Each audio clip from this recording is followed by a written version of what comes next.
Consider these two questions during your time of reflection.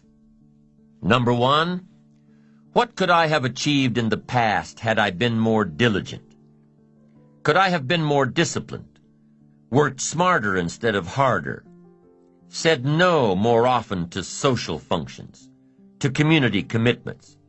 What could I have achieved in the past had I tried a little differently? Only you can answer this question. It's very personal. While you're reflecting and enjoying your plateau, all I'm asking is that you dig a little deeper and see if you can't be a bit more effective next time. Work a little smarter instead of a little harder. So that's question number one. What could I have achieved in the past if I tried a little more diligently? Now here's number two. How can I achieve more in the future? Well, if you take some quality time to thoughtfully answer question number one, you'll probably have a clue as to what's needed in the future. Do you need to work more diligently? Do you need to be more disciplined? Do you need to work smarter instead of harder? Do you need to say no more often? Do you need to manage your time better? That's one of the keys to reflection. You can put down on paper what worked for you in the past and figure out ways to translate this information into the future. You can design your better future if you can learn from your past. You can face your future with more excitement, more anticipation, when you design a future worth getting excited about. You can see your future and have it pull you, but don't forget to appreciate yourself for what you have done so far, for what you have done today. Take a self-appreciation inventory. Ask yourself a few questions. Start with number one. What have I achieved in the last 4 days, the last 2 weeks, the last 6 months, the last year, the last 10 years? What have I achieved during these time periods? Write it down. Take a self-appreciation inventory of all you've done and all you've accomplished and all you've become. Take inventory of yourself. Now compare this list to your goals. Have you accomplished all you set out to do in the last 4 days, 2 weeks, 6 months, 1 year, 10 years? Compare your list. Maybe you've been so busy trying to reach your goals that you haven't taken the time to sit back and reflect on where you've really been. Look back at your list and say, wow, I really have been through a lot. I really have learned a lot. Look what I've done. Look what I've become. I wasn't like this 10 years ago or even 1 year ago. Look at me. I'm doing okay. Building your ambition takes little steps. 1 step at a time, 1 day at a time, 1 week at a time. And it's like taking your family to a reunion where people haven't seen your kids for 6 months or even a year. They say, my, look how you've grown. Well, you know your kids have grown, but when you see them every day, it's hard to notice. So write down all your accomplishments and see where you've been and what you've done and who you've become. You'll say, oh, look how I've grown. And that's step one in taking a self-appreciation inventory. Now here's step two. What could I have achieved that I didn't? Be honest now, this is your inventory. Nobody else has to see it. What could you have achieved over the last week, the last month, the last quarter, the last year? What could you have achieved that you didn't? Would a game plan have made a difference? Would your direction have made a difference? Would greater preparation have made a difference? Would more discipline have made a difference? In how you changed your habits, changed your life? Would time management have made a difference? Major time over minor time. Ask yourself, what could I have achieved that I didn't? Now, take this 1 step further with number 3. What do I want to achieve in the next 4 days, the next 2 weeks, the next 6 months, over the next year, over the next 10 years? What do I want to achieve? Well, all this falls in line with your goals. What you could achieve has to fall in line with what you want to achieve. What you could do has to line up with what you want to do. And what you could become has to meet, what do I want to become? Everything affects everything. And through the proper disciplines, practiced every day, through the proper disciplines, the what could I do has to match up with what do I want to do. And here's number 4. What can I do to achieve this that I'm not doing now? What could I do to achieve my goals that I'm not doing now? What things do I need to work on that I'm not working on now?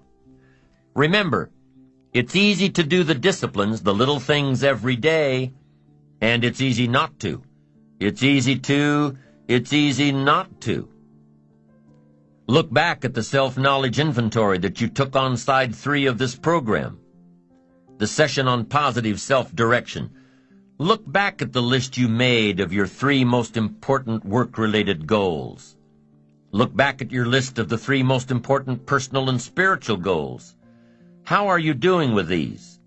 Are you making progress a little each day, Are you appreciative of the progress you've made so far? It's important that you take time out to acknowledge yourself, your achievements, what you've done so far, where you've come, who you've become. Self-appreciation is a stage in building ambition that takes a little more maturity, a greater resolve, knowing that you'll do it until you get it done, and taking the time out to acknowledge yourself for doing it. Self-appreciation comes from already being firmly set on the course of positive self-direction, being on the right track, having that wonderful blend of humility and self-esteem, knowing within yourself that you're accomplishing your goals, and knowing yourself enough and being confident in yourself enough to avoid needless bragging. Self-appreciation says that you admit there's room for improvement, knowing that you're on the right track, but admitting the need for continued growth, more books, more seminars, more skills, more disciplines, greater awareness, bigger vision. There's always more room to grow. There's always more knowledge to gain, always more skills to perfect. We're never done with the education process, because education is part of the path to wealth. Education and learning is part of the path to health. So as we talk now about ambition and how it affects our personal life, let's make sure to remember the building blocks that we've already discussed. Balancing your personal life with your professional life is key to making your ambition work for you. Home life, work life, they must work together. Making sure that what you're going for in your career complements your home life. Making sure that what goes on at home complements your career. One won't work well if the other doesn't. Lady gets into work early in the morning, is the last one to leave every night. This keeps going on week after week, month after month. Doesn't seem like she gets that much more accomplished than everyone else. Matter of fact, it seems like she's using the office to escape from home. Something's wrong here. Better fix it.